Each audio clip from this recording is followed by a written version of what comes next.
Vermont is charming and beautiful, but it holds a dark mystery that some say is responsible for numerous missing persons and supernatural mysteries.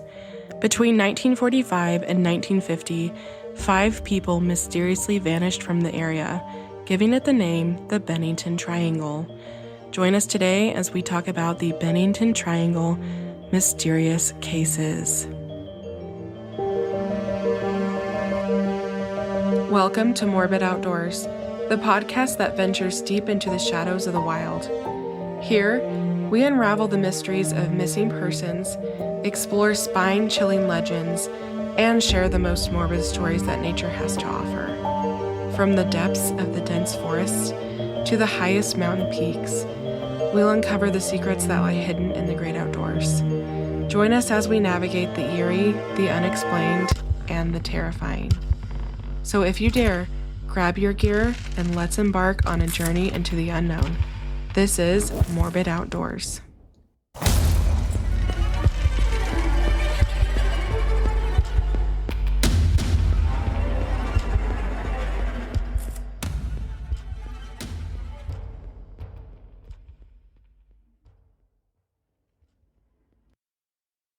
Hello, everyone. Happy Wednesday. I am recovering from my head cold that knocked me off of my feet, and I'm so happy I'm finally feeling better. I was feeling better this weekend, but Sunday got a bad migraine, and it was not a fun day. So I might still sound a little like congested, and I apologize for that, but I figured you guys wanted the episode anyways. Now, I do want to just do a little bit of housekeeping and say that I have launched a Patreon. And if you want to hear bonus cases every month and you want to see a little bit more personal things like hiking, behind the scenes, travel, national park stuff, you can subscribe to my Patreon. I will not be posting like every single day, but right now I am able to put out a bonus episode a month. And in the summer, I will be able to put out more content. So if you want a little bit more relaxed, a little bit more me, you can subscribe to my Patreon and I will link that in the show notes. As far as outdoor activities, I have not been doing much at all because Salt Lake has been under like 3 different winter storm warnings and it has been snowing all day. And I do not venture out in weather like this yet because I'm not comfortable with it just yet. So nothing for me. I'm hoping to go hiking this weekend to start training for some backpacking trips I have this summer. So anyways, let's get into our case or cases today. I don't have any negative reviews to read because this isn't a national park or a state park or anything like that. This is just an area of land that is said to be responsible for many mysterious disappearances, possibly deaths, and supernatural happenings. So no negative reviews today, and I have never been to Vermont except this fall. I am supposed to be going in October for the leave, so super excited to make that happen. And maybe after I do that, I can speak a little bit more personally about Vermont. So we're going to be discussing the Bennington Triangle today. I'm sure that you have heard of this before if you're an outdoors and supernatural lover. This is like one of 4 triangles that exist in the world, like the Bermuda Triangle, the Alaska Triangle, and then there's another one, and I'm totally blanking on it, but the Bennington Triangle is centered around Glastonbury Mountain in Vermont and has long been known for strange events. Some of these events that it's been known for are lots of UFO activity, Bigfoot sightings, strange lights and sounds, and the location where 5 people disappeared in the 1940s and 1950s. As with a lot of these areas, the indigenous people knew something was wrong with this area way before the white settlers, and this area is said to be cursed according to their indigenous lore. The indigenous people of the area had long been wary of the area and avoided it at all costs. And an Algonquin legend warned of a malevolent stone in the mountains that would open up and devour anyone unlucky enough to step on it. Now, I know back then a bunch of the settlers did not believe these things, but I think time and time again, it has been proven that when indigenous people or tribes have a lore or say a land is cursed, it's probably best not to go onto that land because this has happened in lots of other places in the United States. Now, specifically, Glastonbury Mountain is located in Bennington County, Vermont, in the Green Mountain National Forest. The mountain is a part of the Green Mountains. The Long Trail, which is a 272-mile hiking trail that runs the length of Vermont, that trail actually passes over the summit of Glastonbury Mountain. The summit of the mountain has an observation tower maintained by GMC, who also maintains the shelter 3/10 of a mile south of the summit. So there is a shelter that is just before the summit. Now the Appalachian Trail, it looks like Appalachian, but I know that it's Appalachian. I guess you could say it both ways, is 2,170 miles, and it does coincide with this section of the Long Trail that goes over Glastonbury Mountain. The phrase Bennington Triangle was coined by New England author Joseph A. Citro in 1992, who said the area shares characteristics of the Bridgewater Triangle in the neighboring state of Massachusetts. That was the fourth triangle I was thinking of. For more than 2 centuries, there have been numerous sightings of a Bigfoot-like creature in the Glastonbury Mountain area. And he actually, or it, I guess I should say, became known as the Bennington Monster. So another kind of Sasquatch-esque type creature. One of the first reported sightings occurred in the early 1800s when a stagecoach full of passengers was forced to stop on a washed-out road. The driver noticed huge footprints in the mud that were way too large to be coming from a human. Then the coach was attacked by a giant creature who knocked the vehicle on its side. All of the frightened passengers could only see a pair of eyes before the monster roared and ran into the forest. Later sightings of the same creature describe the creature as a large, hairy, black thing standing over 6 feet tall. I'm convinced personally that every state has its own form of Sasquatch or Bigfoot. And it's just really odd that this creature was able to, and tall enough to, and strong enough to knock over an entire stagecoach full of people. Now, the Bennington Triangle is, hypothetical, and there's no precise area of this triangle, but it is purportedly centered on Glastonbury Mountain and would include some or most of the area of towns immediately surrounding it, especially Bennington, Woodford, Shaftesbury, and Somerset.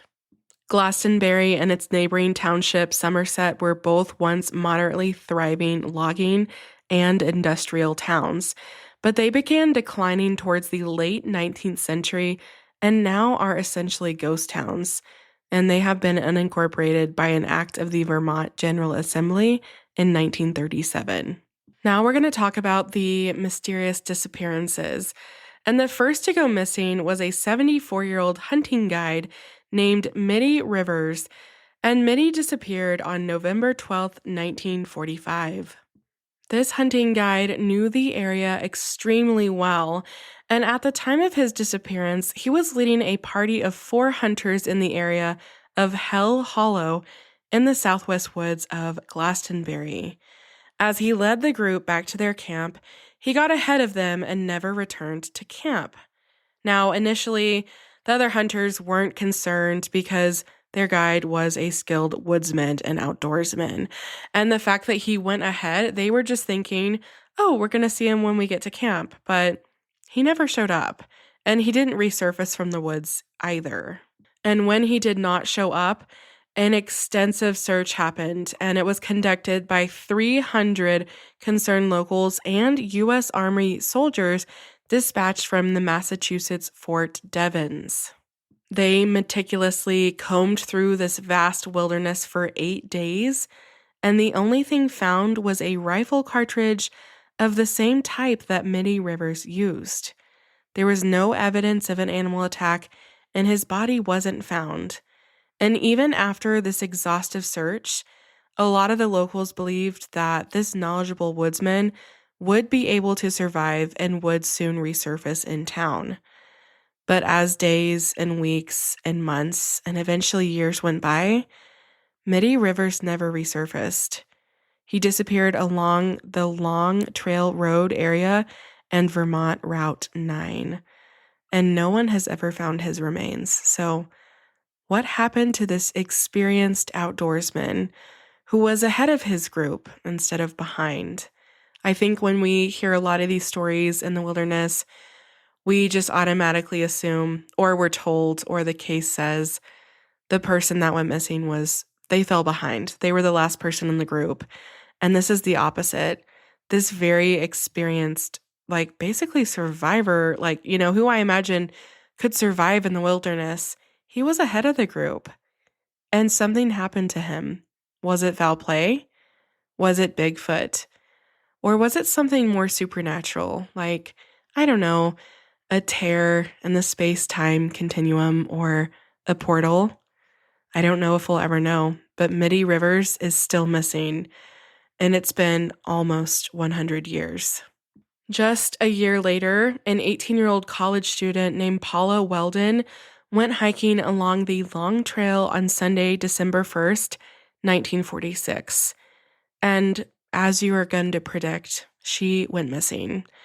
Now, at the time of her disappearance, she was wearing a bright red jacket, and several people had seen her go, including a store employee in Bennington who had given her directions, and an elderly couple who were walking about 100 yards behind her for a while on the trail.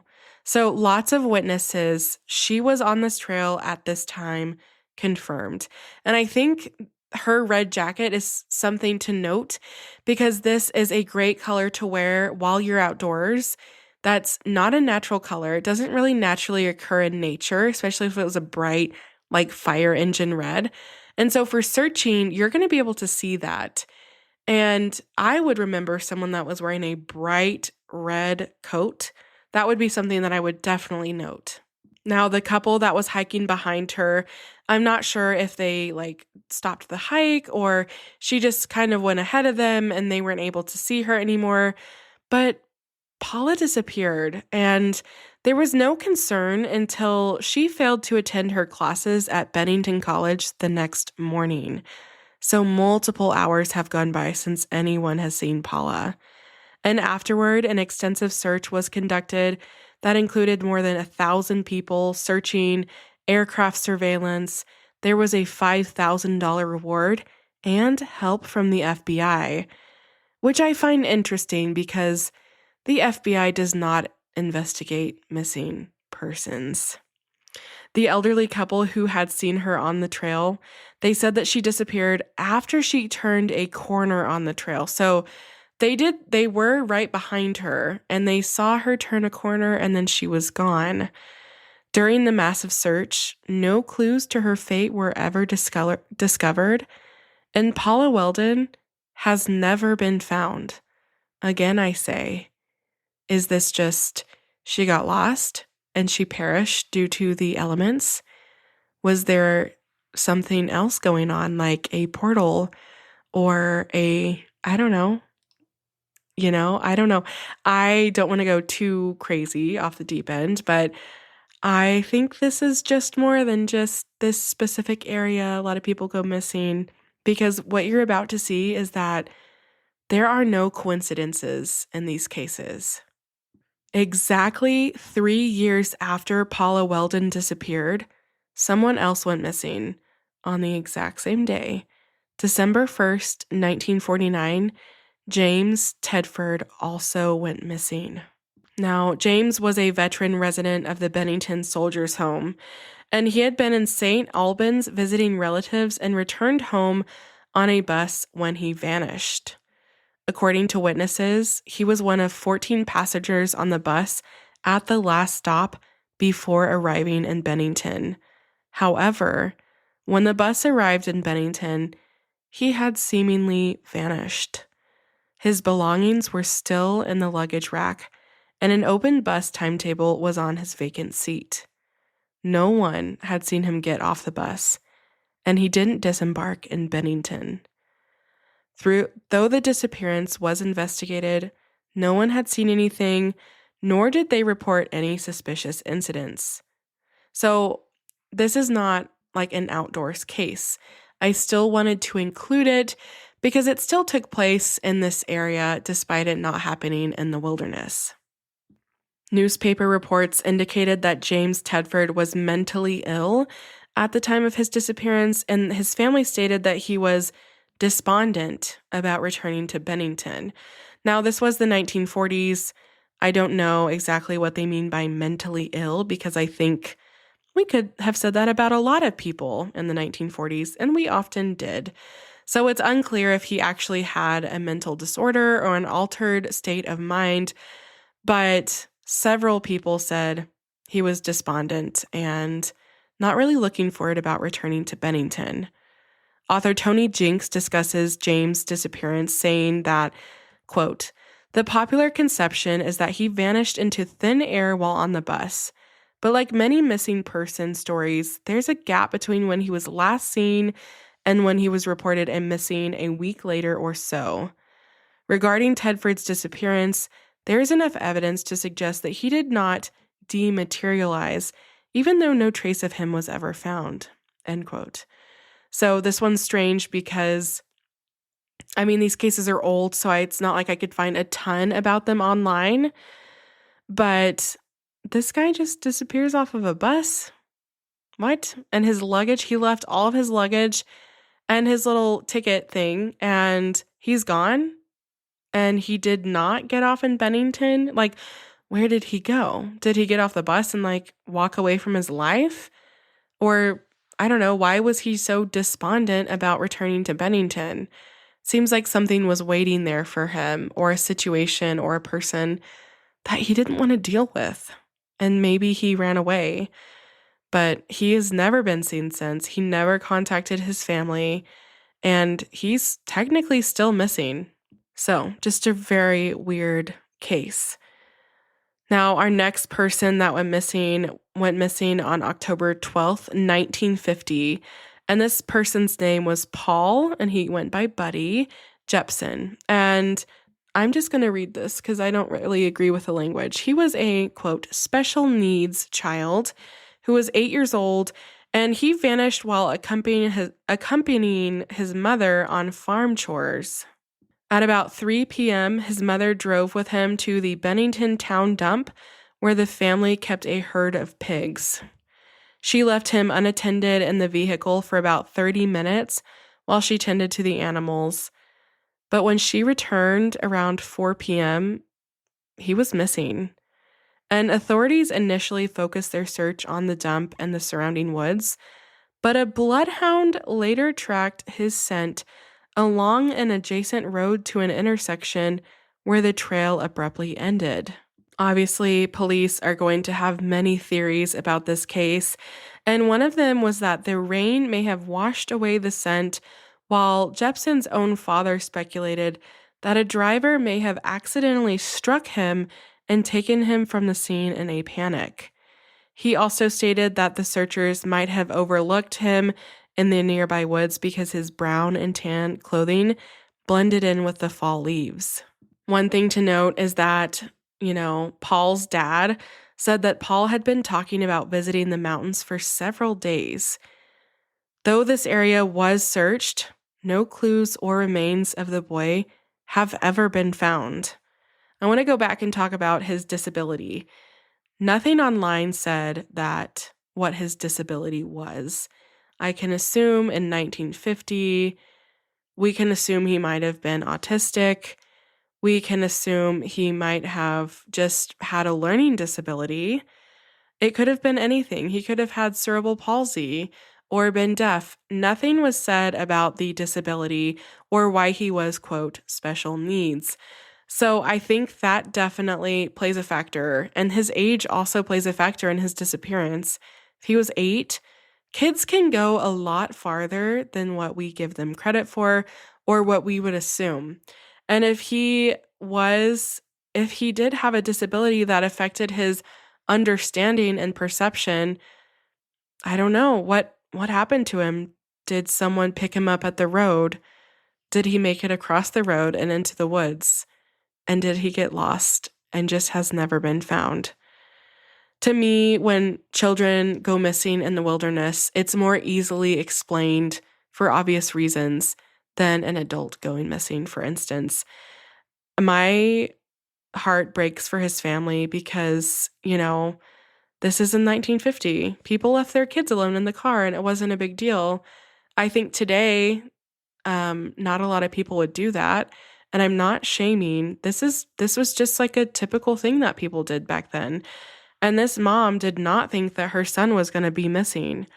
So I don't know. Did he see something in the woods and did he follow it? Or was he lured into the woods by something sinister? I don't know if we'll ever know, but I want to talk about someone that went missing just 16 days later after Paul went missing. Frida Langer went missing on October 28th, 1950. She and several other family members were camping in the woods near Glastonbury Mountain. She was 53 at the time of her disappearance, and she was with her cousin Herbert Elsner, and they actually left the family campsite near the Somerset Reservoir to go on a hike. However, when they were just a few hundred yards from their campsite, Langer slipped and fell into a stream, soaking her clothes and shoes. She asked her cousin, Herbert, to wait as she ran back to the camp to change her clothes. And obviously this wasn't a big deal. They're not that far. She can just go change them and get into dry clothes and then come back. Hiking in wet clothes is miserable, and no one wants to do that if they don't have to. Now, after her cousin Herbert waited for a while and Frida didn't return, he also then went back to the camp to see if everything was okay. But it wasn't. Frida hadn't returned to the camp at all. Instead, she had seemingly disappeared in broad daylight in the short distance. In the next few weeks, there were tons of search parties, which included about 400 people and were comprised of police, volunteers, firefighters, soldiers, and aircraft. And they searched for her, and they turned up nothing. The search was then called off. Then, 7 months later, on May 12th, 1951, her body was found near Somerset Reservoir in an area that had previously been extensively searched. Due to the body's decomposition, no cause of death could be determined, and her case remains unsolved. Now, my first theory is that, I don't know, maybe her cousin killed her and just said, oh, she got her clothes wet and she went back, but oh no, she didn't make it. Because these cases are so old, there's not a lot online about them in terms of reports or, accounts. And I don't know, when someone goes missing and they're never found or they're found deceased and there was only one other person, I am always suspicious of that person because what are the odds that, he might have done something to her and just use that story as an excuse? I think that's highly probable, but the only thing that's weird about this case to me is that her remains were found where they had already searched. Now, if you know true crime, you know that this happens more often than I think it should, and it's really weird and it's unexplainable. Like the Cowden family in Oregon, their remains were found somewhere where there had already been searches. So was this just her body was under brush or obstructed by something and not found? Or was this her body was placed there after the searches? And it really is sad that because of the decomp, they couldn't determine a cause of death. And so who knows? Was it natural cause of death or was it homicide? Was she strangled? Was she assaulted with a rock? Was her head beaten in? They would have been able to tell that, but we really don't know. And so for this case, I just think it's suspicious. I think her husband, not her husband, her cousin is suspicious. And I just think it's weird because how many people disappear in broad daylight in like a very short distance? Kids, yes, that happens. Adults, not really. So anyways, I want to hear what you guys think about these cases because I don't know. I just find it weird. Now, Frida was the last person to disappear and the only one whose body was found. Though no direct connections have been found that tie any of these cases together other than the geographic area and time period, some claim these disappearances were the work of a serial killer. That is a theory, and it might be a good one. Others blame the Indian curse or the paranormal, stating that the place is a window into the unexplained. Some say the area is unstable due to wind patterns that are unusually chaotic and confusing, so people can easily get lost. And to this I say, no one relies on wind when hiking. Wind is not something that you should rely on for navigational awareness or skills. No one would ever do that. And so I think that wind theory is total malarkey, but it might be an explanation. Who knows? Whatever the reason, this area is known for the weird shit that happens there. In addition to the Bigfoot sightings and the strange disappearances, others have reported seeing strange floating lights and other mysterious woodland creatures, as well as UFO activity. Now, this seems like a hotspot for a bunch, and I really hope I am able to visit the Bennington Triangle on my New England road trip in October. In his book, The Vermont Monster Guide, author Citro also talks about the man-eating stone of Glastonbury Mountain, which is another native legend. According to Citro, quote, "No one alive has seen this dangerous anomaly on Glastonbury Mountain. Native Americans knew of it and warned people away. We can only imagine it as a sizable rock, large enough to stand on its own. But when someone stands upon it, the rock becomes less solid and, like a living thing, swallows the unfortunate trespasser." End quote. This is an interesting theory, and I really want to read his book, The Vermont Monster Guide. Who knows, I might read it in prep for my road trip. Anyways, I hope you guys have a great week. Thank you so much for listening. Let me know what you think about these cases and what your theories are. And have a great week. I hope that wherever you're at in the world, you're enjoying some sort of outdoors time. As always, recreate responsibly and remember, sometimes the great outdoors aren't always great. Thanks for listening to Morbid Outdoors. If you're enjoying what you're hearing, make sure to subscribe to the show on your favorite podcast platform. It's free, easy, and it helps us out immensely. When you subscribe, you get updates on our latest episodes, and it also boosts our visibility, making it easier for other curious souls to find us. Another great way to support Morbid Outdoors is by leaving us a review. Whether you're on Apple Podcasts, Spotify, or wherever you listen, a quick review helps us know what you love about the show. Find us on Instagram and Facebook at Morbid Outdoors Podcast. You can email us case suggestions and your campfire stories at morbidoutdoorspodcast@gmail.com. Thanks so much for the support, and I'll see you next time.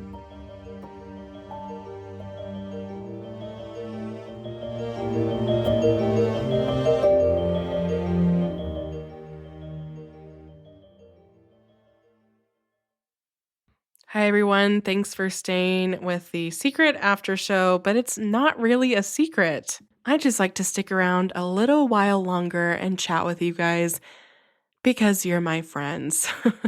I am very excited for the summer, and I can't believe I'm even saying that it's like a blizzard outside right now. but I'm recording this at night, which I literally never do. And I'm just kind of feeling myself nice and relaxed. And I'm excited for the summer because I've got so many trips planned. I'm very excited. My husband and I are going back to Arkansas, to my home state this year. I cannot wait. There are lots of things I love about Utah, and there are lots of things I love about Arkansas. And I'm just excited to do a little bit more outdoors things in my home state. I just decided I was going to plan 2 trips just recently since the last time I talked to you a week ago. I am going to do a southern Utah little Capitol Reef road trip in May. So that's really exciting. And Capitol Reef is the only national park in Utah I have not been to yet. So super excited for that experience. And then I just discovered that a very not well known and least visited national park is less than 4 hours from me.